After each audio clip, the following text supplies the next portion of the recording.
الحمدللہ رب العالمین والصلاة والسلام علی سید المرسلین اما بعد فاعوذ باللہ من الشیطان الرجیم بسم اللہ الرحمن الرحیم۔ ناظرین و سامعین، پچھلے دنوں ہم نے بڑی 11ویں شریف کے سلسلہ میں غوث پاک شیخ عبدالقادر جیلانی رحمۃ اللہ تعالی کی سیرت مبارکہ کے حوالے سے سماعت کیا تھا۔ اب دوبارہ سے انشاءاللہ عز و جل ہم درس قرآن کا سلسلہ شروع کرتے ہیں۔ آج انشاءاللہ عز و جل ہم سورہ بقرہ کی آیت نمبر 62 سے سننے کی سعادت حاصل کریں گے۔ سب سے پہلے نبی رحمت شفیع امت تاجدار عرب و عجم صلی اللہ تعالی وسلم پر درود پاک پڑھنے کی فضیلت کے بارے میں سماعت کرتے ہیں کہ کریم آقا علیہ الصلوۃ والسلام نے ارشاد فرمایا کہ جو کوئی مجھ پر دن بھر میں 50 مرتبہ درود پاک پڑھتا ہے، میں کل قیامت کے دن اس کے ساتھ مصافحہ کروں گا، یعنی ہاتھ ملاؤں گا۔ صلو علی الحبیب صلی اللہ تعالی علی محمد صلی اللہ تعالی علیہ وسلم۔ اللہ رب العالمین قرآن مجید فرقان حمید کے پارہ 1 سورہ بقرہ آیت نمبر 62 اور 63 میں ارشاد فرماتا ہے، ان الذین آمنوا والذین ہادوا والنصارى والصابئین من آمن باللہ والیوم الآخر وعمل صالحا فلہم اجرہم عند ربہم ولا خوف علیہم ولا ہم یحزنون وَإِذْ أَخَذْنَا مِيثَاقَكُمْ وَرَفَعْنَا فَوْقَكُمُ الطُّورَ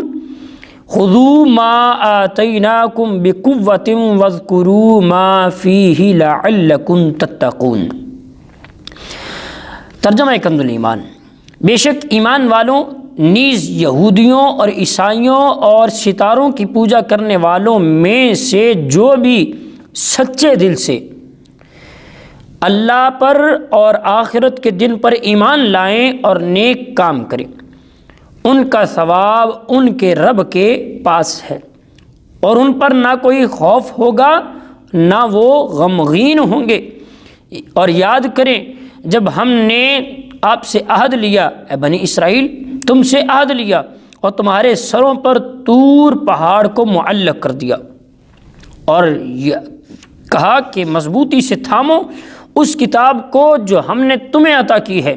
اور جو کچھ اس میں بیان کیا گیا اسے یاد کرو، اس امید پر کہ تم پرہیزگار بن جاؤ۔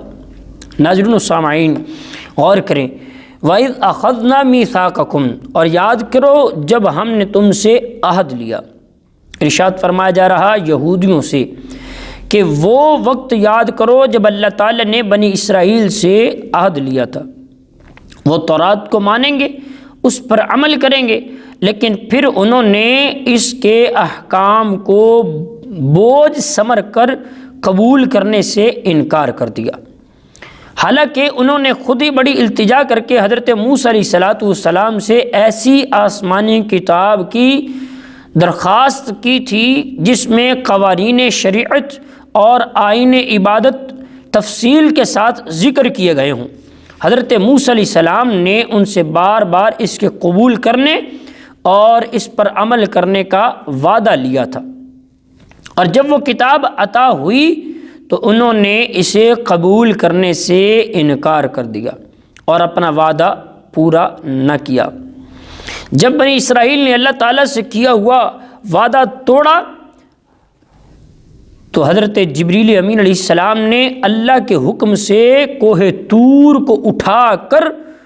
ان کے سروں پر پہاڑ کو، اتنا بڑا پہاڑ ان کے سروں پر معلق کر دیا۔ حضرت موسیٰ علیہ السلام نے ان سے فرمایا تم یا تو وعدہ قبول کر لو ورنہ پہاڑ تم پر گرا دیا جائے گا اور تم کچل ڈالے جاؤ گے۔ ناظرین و سامعین، غور کیجیے گا، اس میں صورتاً عہد یعنی وعدہ پورا کرنے پر مجبور کرنا پایا جا رہا ہے، لیکن حقیقت میں پہاڑ کا سروں پر معلق کر دینا یہ اللہ تعالیٰ کی قوی دلیل ہے۔ اتنا بڑا پہاڑ اور وہ ہوا میں معلق کر دیا گیا، جس سے دلوں کو اطمینان حاصل ہوتا ہے کہ بے شک حضرت موسیٰ علیہ السلام اللہ تعالیٰ کے رسول ہیں اور ان کی اطاعت اللہ تعالیٰ کو مطلوب ہے، اور یہ اطمینان ان کو ماننے اور عہد پورا کرنے کا اصل سبب بیان کیا جا رہا ہے۔ یاد رہیں ناظرین و سامعین کہ دین قبول کرنے پر جبر یعنی زبردستی نہیں کی جاتی، البتہ دین قبول کرنے کے بعد اس کے احکام پر عمل کرنے پر مجبور کیا جائے گا۔ اس کی مثال یوں سمجھیں کہ کسی کو اپنے ملک میں آنے کی حکومت مجبور نہیں کرتی، لیکن جب کوئی ملک میں آ جائے تو حکومت اسے قوانین پر عمل کرنے پر ضرور مجبور کرے گی۔ کوئی ملک سے باہر ملک میں آتا ہے، ضروری نہیں اس کو مجبور نہیں کیا جائے گا کہ وہ ہمارے ملک میں آئے، لیکن جب وہ ہمارے ملک میں آ جاتا ہے تو پھر اسے کہا جاتا ہے کہ تم نے اس ملک میں رہنا ہے تو اس کے قوانین پر عمل کرنا تجھے ضروری ہے، تب اسے مجبور کیا جائے گا۔ تفسیر روح البیان میں علامہ اسماعیل حقی رحمۃ اللہ تعالی علیہ فرماتے ہیں اللہ تعالیٰ کی کتابوں سے مقصود ان کے تقاضوں کے مطابق عمل کرنا ہے، نہ فقط زبان سے بالترتیب ان کی تلاوت کرنا۔ اس کی مثال یہ ہے کہ جب کوئی بادشاہ اپنی سلطنت کے کسی حکمران کی طرف کوئی خط بھیجتا ہے اور اس میں حکم دے کہ فلاں فلاں شہر میں اس کے لیے ایک محل تعمیر کیا جائے، اور جب وہ خط اس حکمران تک پہنچے تو وہ اس میں دیے گئے حکم کے مطابق محل تعمیر نہ کرے، البتہ اس خط کو روزانہ پڑھتا رہے، تو جب بادشاہ وہاں محل پر پہنچے گا اور محل نہ پائے گا، جب بادشاہ وہاں پہنچے گا تو وہ محل نہیں پائے گا، تو ظاہر ہے کہ وہ حکمران عتاب بلکہ سزا کا مستحق ہوگا، کیونکہ اس نے بادشاہ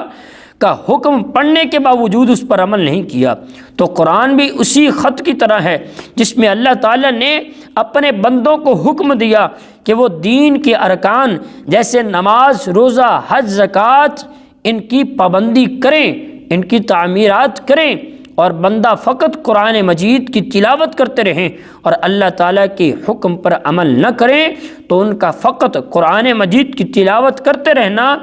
حقیقی طور پر ان کو فائدہ مند نہیں ثابت ہوگا۔ یہی امام غزالی رحمۃ اللہ تعالی علیہ نے یہی بات متعدد جگہ ارشاد فرمائی ہے کہ بندہ قرآن پڑھتا رہے، ساتھ میں اس پر عمل پیرا بھی ہوتا رہے۔ اگلی آیت مبارکہ آیت نمبر 64 میں اللہ ارشاد فرماتا ہے ثم تولیتم من بعد ذلک فلولا فضل اللہ علیکم ورحمتہ لکنتم من الخاسرین۔ ارشاد فرمایا گیا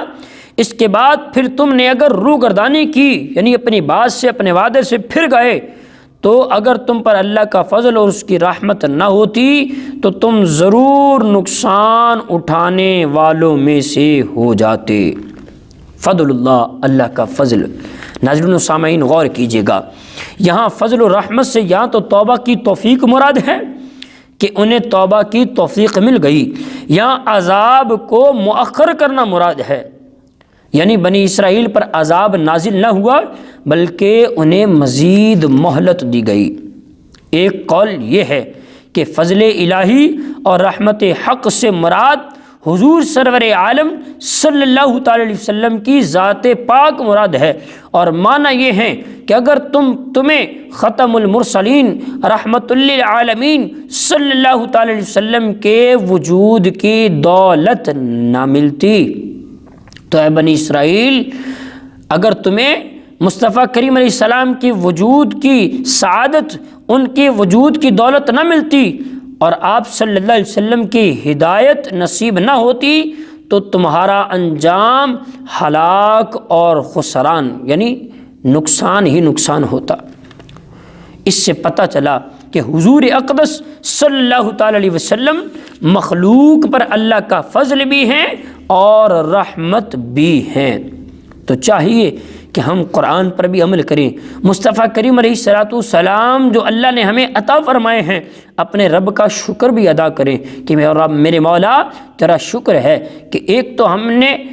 محبوب علیہ السلام کی اطاعت و پیروی کرنی ہے، قرآن پر عمل کرنا ہے، مولا تیرا شکر ہے ایک تو نے ہمیں انسان بنایا، پھر مصطفیٰ کریم علیہ السلام کی امت میں پیدا فرمایا، اور پھر مصطفیٰ کریم علیہ السلام کا دامن کرم عطا فرمایا۔ اللہ تبارک و تعالی ہمیں بھی قرآن پڑھنے، سمجھنے، سن کر بھی ہمیں اس پر عمل کرنے کی توفیق عطا فرمائے۔ آمین بجاہ نبی الامین صلی اللہ تعالی علیہ وسلم۔